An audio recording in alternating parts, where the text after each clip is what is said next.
Hey, so I promised to make a video a day. So here's today's video. What I want to say today is how I feel a sense of appreciation for being here.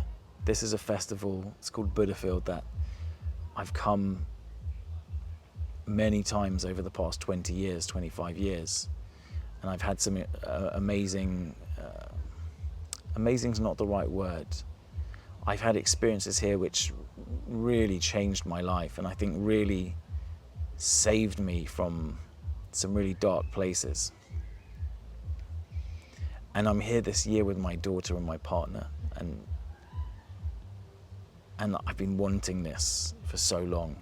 I've been wanting to take my daughter out in nature, and I've spent probably more time than I should converting a festival trolley into a wagon to pull her around in.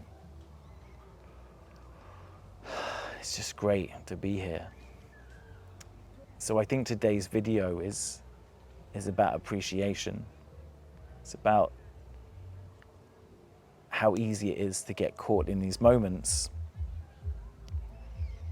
when you're doing and preparing and working and dragging stuff across the field.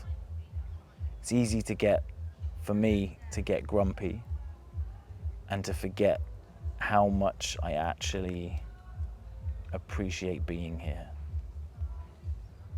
Just how wonderful this moment is.